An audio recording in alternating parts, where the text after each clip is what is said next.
ఒప్పందాలు చేసుకొని మిగిలిన 500 పైపెచ్చు 530 మరి టీఎంసీలు మీరు ఆంధ్ర వాళ్ళకు తాకట్టు పెట్టింది వాస్తవం కాదా?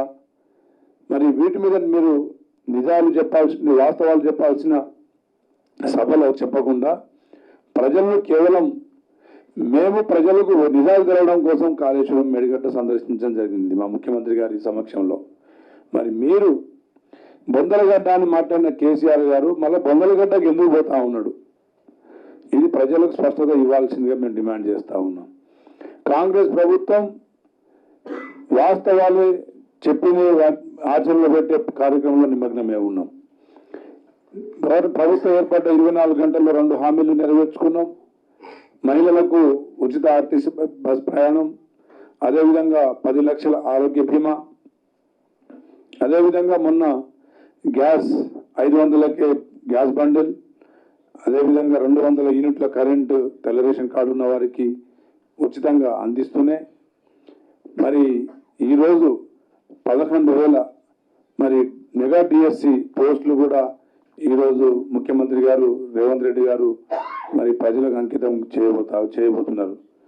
ఈ రాష్ట్రం 3 నెలల్లోనే రాష్ట్ర ప్రభుత్వం ఏర్పడ్డ తర్వాత 3 నెలల్లోనే మరి దాదాపుగా 15,000 కానిస్టేబుల్ పోస్టులు, అదేవిధంగా 6,400 నర్సింగ్ పోస్టులు, అదేవిధంగా 430 సింగరేణి, అదేవిధంగా 1,100 మెగా డిఎస్సి ద్వారా మరి టీచర్ పోస్టులు భర్తీ చేయబోయే కార్యక్రమం ప్రభుత్వం తీసుకుంటా ఉన్నది. గత 10 సంవత్సరాల్లో టీఆర్ఎస్ ప్రభుత్వం కేసీఆర్ గారు మరి ఎందుకు నియామకాలు చేయలేదు, వాటి మీద స్పష్టత ఇవ్వగలడా అని చెప్పేసి మేము తెలియజేస్తా ఉన్నాం. కేవలం నియామక పరీక్షల ద్వారా నోటిఫికేషన్ ద్వారానే కాలయాపన చేసేది కానీ ఏ రోజైనా మరి నియామకాలు చేపట్టిన దాఖలాలు గత 10 సంవత్సరాల్లో ఎక్కడైనా జరిగిందా? ఇది తెలంగాణ ప్రజలకు వాళ్ళు స్పష్టత ఇవ్వాల్సిన అవసరం ఉందని చెప్పి తెలియజేస్తా ఉన్నాం. కేవలం పార్లమెంట్ ఎన్నికలను దృష్టిలో పెట్టుకొని వారి ఉనికి కోల్పోతున్నామనే భయంతో ఇప్పుడు మేడిగడ్డ గుర్తొచ్చిందా మీకు అని చెప్పి తెలియజేస్తా ఉన్నాం. మరి మేడిగడ్డ మొన్నటి నవంబర్ 30వ తారీఖున ఎన్నికలు జరిగితే అక్టోబర్ నెలలోనే మేడిగడ్డలో లీకేజ్ ప్రారంభమైనాయి.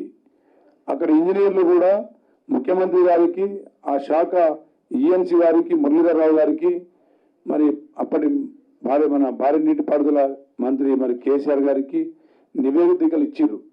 అక్టోబర్ నెలలోనే మేడిగడ్డలో లీకేజీలు ఉన్నాయి, ఆ పిల్లలు కుంగిపోతున్నాయని చెప్పేసి ఇస్తే అది ఆ విషయాన్ని బయటికి రానియకుండా గోప్యంగా దాన్ని దాచిపెట్టి ఆ పిల్లలు మొత్తం కుంగిపోయేదాకా నిర్లక్ష్యం చేసింది మీ ప్రభుత్వం, మీ నాయకుడు కేసీఆర్ కాదా అని చెప్పేసి మేము అడుగుతా ఉన్నాం.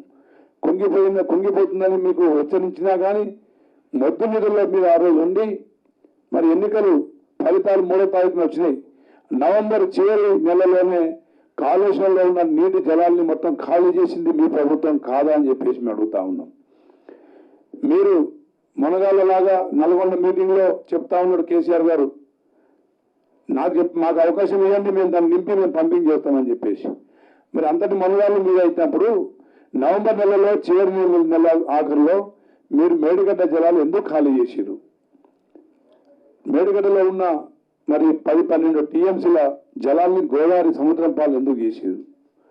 మరి మీరు పంపింగ్ ఆ రోజు చేసి ఉంటే మరి ఈరోజు రవి పంటకు వ్యవసాయ రంగానికి నీరు అందించే ఒక వెసులుబాటు మరి ఉండేది కదా. మరి అప్పుడు చేయని మీరు ఇప్పుడు ఎలా సాధ్యమవుతుందని చెప్పేసి మరి మీరు కాంగ్రెస్ ప్రభుత్వాన్ని కేవలం బదనాం చేయాలనే ఒక సంకల్పంతో మీరు పోతా ఉన్నారు. ఇది మీరు తవ్వుకున్న బంధువులు మీరు పడే పరిస్థితి ఉంటుంది తప్ప తెలంగాణ ప్రజానికం మరి ఉద్యమాలతోని మరి ఎన్నో ఉద్యమాలు సాగించిన తెలంగాణ ప్రజలు ఈ చిన్న మీ అబద్ధాలని నిజాలు అనుకుంటానే ఇంకా మీరు మసిపోసి మారేడుకాయలు చేయాలనే పనిలోనే మీరు నిమగ్నమే ఉన్నారు. ఇప్పటికైనా మీ కేసీఆర్ గారి కుటుంబం మొద్దు నిద్ర లేకపోతే మీరు ప్రజల్ని మోసం చేసే పనుల నుంచి బయటకు రండి. మీరు కవిత గారికి మరి ఈడీ నోటీసులు వస్తే ఆ నోటీసులకు మేము స్పందించాము, మేము రాము అని చెప్పేసి రాసేంత ధైర్యం మీకు ఉందంటే మరి బీజేపీ గారికి మీకు పొత్తు కుదిరిందా లేదా అనేది ప్రజలు తెలుసుకోలేని పక్షాల్లో ఉండాలనుకుంటున్నారు. మరి అదే ఈడీ గారు సోనియా గాంధీ గారిని కానీ రాహుల్ గాంధీ గారిని మరి పిలిస్తే మరి మీరు పోవడం జరిగింది. వీరిని అక్రమంగా లేని నిందాపరులు ఏపీ మరి ఈడీ మరి కేజ్రీవాల్ గారిని కానీ సోనియా గాంధీ గారిని కానీ రాహుల్ గాంధీ గారిని కానీ మరి ఎన్నో ప్రశ్నలతో ఇబ్బంది పెట్టిన ఇదే ఈడీ మరి కవిత వాస్తవంగా చేసిన స్కామ్ల నుండి కవిత ఇన్ని రోజులు బయట స్వేచ్ఛగా ఎందుకు తిరుగుతూ ఉన్నది? మరి కవిత గారు మరి మోడీ గారి అమిత్ షా గారి రక్షణలో మరి క్షేమంగా బయట తిరుగుతుందా లేదా? మరి బీజేపీ గారు కేసీఆర్ గారు మరి టీఆర్ఎస్ గారు మరి ఒక ఒప్పందంతో ముందుకు పోతున్నారా లేదా? ఇది ప్రజలు రాబోయే ఎన్నికల్లో తప్పకుండా నిజాలు ఎన్నికల రూపంలో ఓట్ల రూపంలో చెప్పే పరిస్థితి దగ్గరలో ఉన్నది. పార్లమెంట్ మా ముఖ్యమంత్రి గారు మీకు సవాల్ విసిరారు. మీలో తమ్ము ధైర్యం ఉంటే రాబోయే పార్లమెంట్ ఎన్నికల్లో ఒక్క సీటు గెలిచి చూపించండి. మీరు చేసిన విధ్వంసం, ఆర్థిక విధ్వంసం, తెలంగాణ రాష్ట్రంలో మీరు చేసిన అవినీతి